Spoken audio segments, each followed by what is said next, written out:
Okay, இப்போ வலதுசாரி கொள்கைகளை அமல்படுத்துவதற்கு அவர்கள் முயற்சித்த போதே பெரும் வீழ்ச்சியை, அதுவும் எம்ஜிஆர் ஜெயலலிதா போன்ற பெரிய ஆளுமைகள் இருந்த போதே அந்த கட்சி வீழ்ச்சியை சந்தித்தது.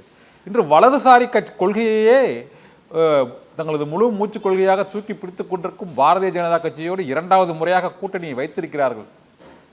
2021 அதன் பின்னர் இப்போது 26 அந்த தோல்வியிலிருந்து பாடம் கற்பிக்காமல் மீண்டும் அவர்கள் கூட்டணி வைத்திருப்பது அது திமுக கூட்டணி வலிமையை எதிர்ப்பதற்காகத்தானா அல்லது வலதுசாரி கொள்கைகளை சற்று மக்கள் ஏற்றுக்கொண்டு வருகிறார்களோ சிறிது சிறிதாக தமிழகத்திலும் என்ற ஒரு சந்தேகம் இப்போது பாஜகவின் வருகைக்கு பிறகு எழுந்திருக்குது. நீங்க அதை எப்படி உணர்றீங்க? தமிழ்நாடு ஒரு பொழுதும் வலதுசாரி கொள்கையை ஏற்றுக்கொள்ளாது. சாமானிய மக்கள், நான் இப்பொழுது கூட சொல்லுகிறேன், உங்களுக்கு கூட நான் சவால் விடுகிறேன். ஓரணியில் தமிழ்நாடு என்று எங்களுக்கு தலைவர் தளபதி மு.க. ஸ்டாலின் அவர்கள் அறிவித்த கூட்டங்கள் நடைபெறுகிறது. நாளை நான் தருமபுரியும் அடுத்த நாள் திருப்பத்தூரிலும் நடக்கிறேன். சத்தியம் டிவியினுடைய ரிப்போர்ட்டரை என்னோட அனுப்பி வைங்க. ஒண்ணுமே தெரியாமல், அதாவது ஒரு 4ஆம் கிளாஸ் 5ஆம் கிளாஸ் கூட படிக்காமல் விவசாயம் பார்க்கிற நமது தமிழர்கள் யாரேனும் வயதானவராக இருக்கலாம், இளைஞராக இருக்கலாம், போய் கேளுங்கள். வலதுசாரி சிந்தனையை அவர்கள் ஏற்றுக்கொள்ள மாட்டார்கள். எழுதி வைத்துக் கொள்ளுங்கள். வலதுசாரி சிந்தனை இங்கே வெற்றி பெற்றிருந்தால் 20 தொகுதிகளை வாங்கிய பாஜக எப்படி 4 தொகுதியோடு நின்றது? அந்த 4 தொகுதியிலையும் 3 தொகுதிகளில் 200-300 வாக்குகள் வித்தியாசம்தான். உங்களுக்கு தெரியும் என்று நம்புகிறேன்.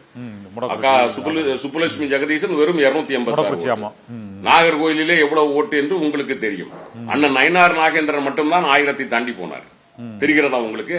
அப்படியானால் அது ஆக்சிடென்டல் விக்டரி, அதாவது அது தற்செயலாக நடந்துவிட்ட ஒரு அரசியல் விபத்து என்றுதான் சொல்ல முடியும்.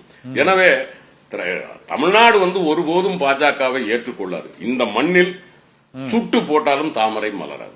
ஓகே, நிறைவாக கான்டினென்ட் ஒரு கேள்வி.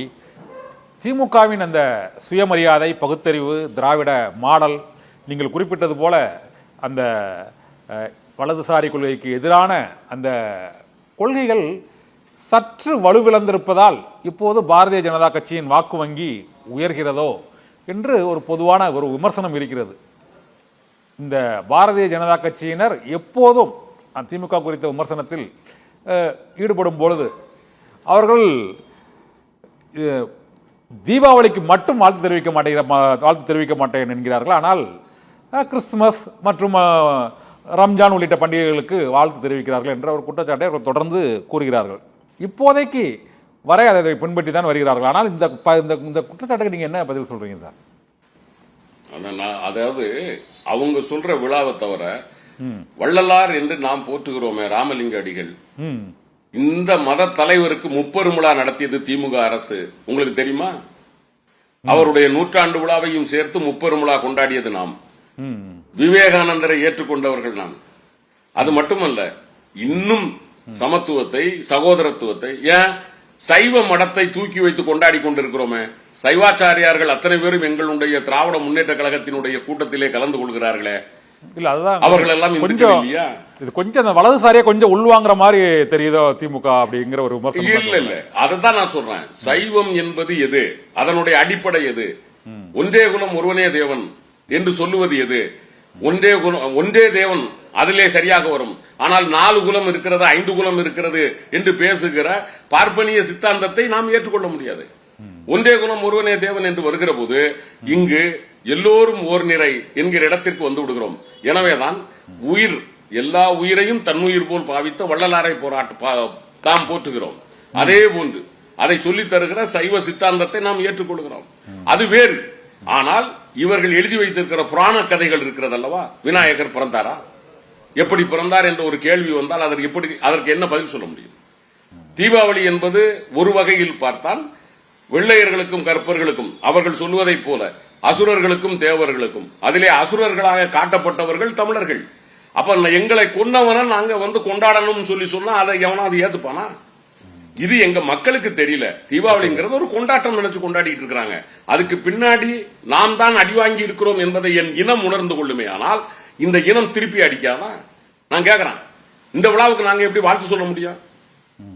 அப்ப நாங்கள் எதை வாழ்த்த வேண்டுமோ, தம்பி உங்களுடைய கேள்விக்கு மிக தெளிவாக கண்ணன் உங்களுக்கு பதில் சொல்லுகிறேன்.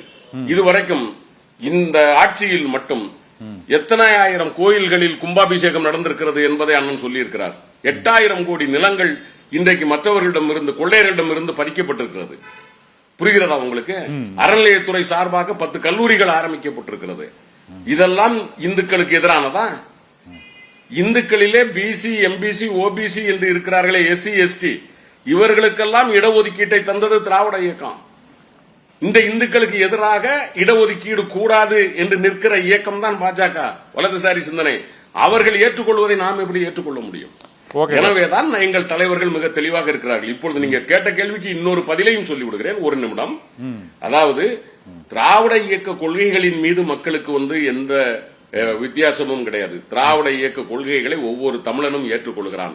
ஆனால் இந்த திராவிட இயக்கம் பேசுகிற ஆட்சியில் சில மனமாச்சரியங்கள் மக்களுக்கு வருகிற போது, அதாவது தேவையில்லாமல் ஒரு ஊழல் குற்றச்சாட்டோ அல்லது நிர்வாகத்தில் ஏற்படக்கூடிய சில சிக்கல்களோ இதோ வருகிற போது அவர்கள் இந்த திராவிட சித்தாந்தத்தை தாண்டி வேறொரு மாற்றத்தை தேடுகிறார்கள். ஆனால் திராவிட சித்தாந்தம் பேசுகிற நாம் முழுக்க முழுக்க மக்கள் எதிர்பார்க்கிற அல்லது மக்கள் வரவேற்கிற தலைவர்கள் காட்டிய வழியில் முழுமையாக நாம் போகிற போது நிச்சயமாக சொல்லுகிறேன், மக்கள் வாரி அணைத்துக் கொள்வார்கள்.